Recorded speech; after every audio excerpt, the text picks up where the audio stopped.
withdraw and apologise. Question number 4, the Honourable Annette King. Thank you, Mr Speaker. My question is to the Minister of Health. Is he satisfied with the performance of Health Benefits Ltd? If so, why? Honourable Tony Ryall. Mr Speaker, yes, within the challenge of standardising administrative and procurement processes across 20 district health boards who have generally been operating independently. The goal of this 5-year strategy is to use the power of standardisation and bulk purchasing to move resources from the back office to the front line. This is very important because back office administration staff numbers grew by over 40%, or from 8,000 to close to 12,000 under the previous Labour government. Supplementary question, Mr Speaker. Supplementary question. What concerns does he have about the ability of Health Benefits Ltd to actually achieve the $700 million cuts in DHBs over the next 2 years, in light of the fact the Health Select Committee was told by HBL no breakdown of the cuts was available?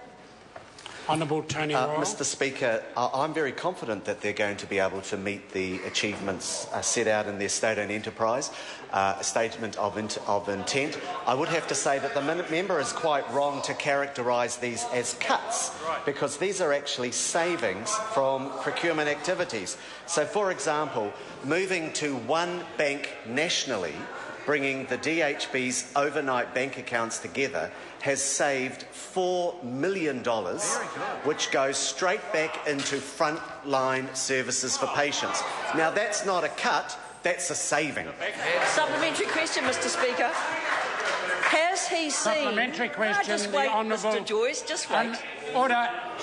Supplementary question, Honourable... Has he seen a breakdown of the cuts claimed to have been made by HBL, such as in this report leaked to me a few days ago?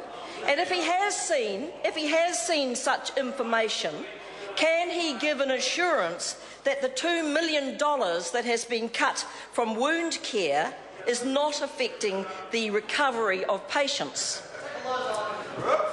Honourable Tony Ryall. Mr Speaker, I can't see that schedule from there, but what I can tell the member is that Health Benefits Ltd is making a significant contribution in making savings. So, for example, moving from having 18 suppliers of gloves to 6 has saved $6 million over a 3-year period.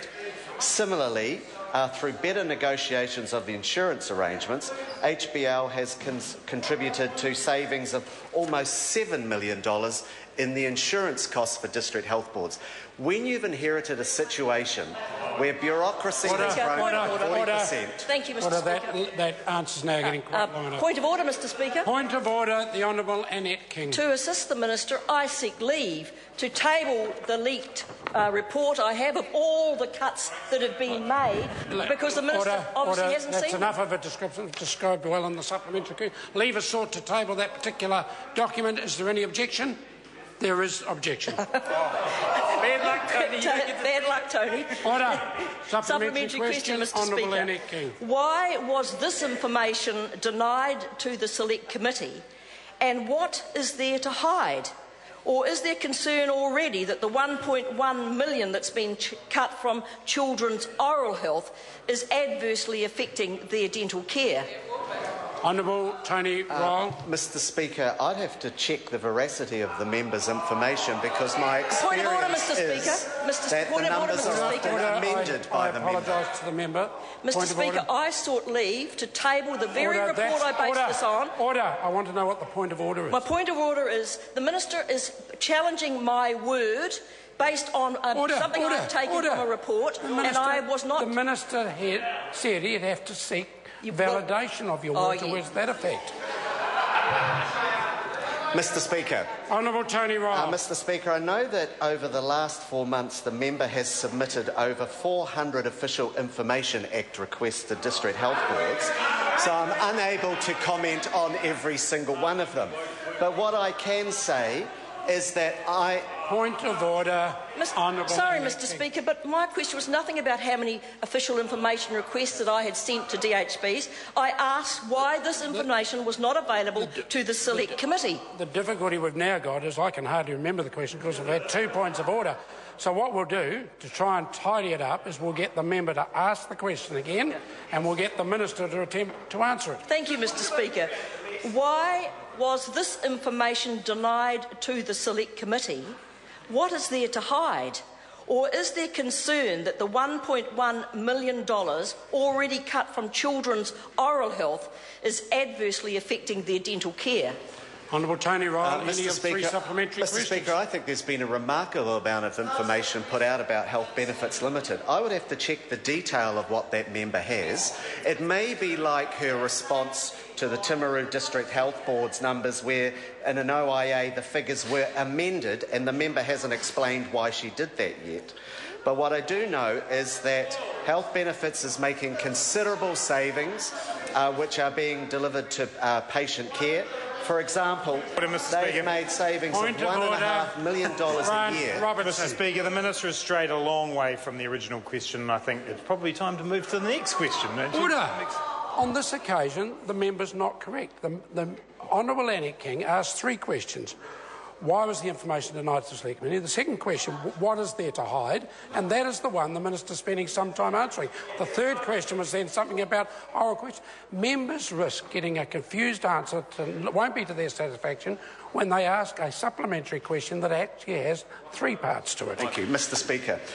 What HBL is doing is they're making savings in administrative and procurement costs which are being used to improve oral health and other services. I can tell that member that the number of kids who are waiting to see a dental therapist is far lower than when I became Minister of Health. Supplementary question, Mr the Honourable Annette King. Has he been advised that HBL's finance, supply chain and procurement project has had little planning, is causing considerable concern and is resulting in increased costs to DHBs? If so, what action has he taken to stop a potential disaster? Honourable Tony Ryall. Mr Speaker, of course DHBs are going to invest some money to make quite considerable savings in the future. And for example, with the changes that we're making to finance, procurement and supply chain management, it's estimated that we are going to save considerable hundreds of millions of dollars over a 10-year period. And all that money is going to go back into frontline services for patients, more elective surgery, faster cancer treatment, better access to emergency departments.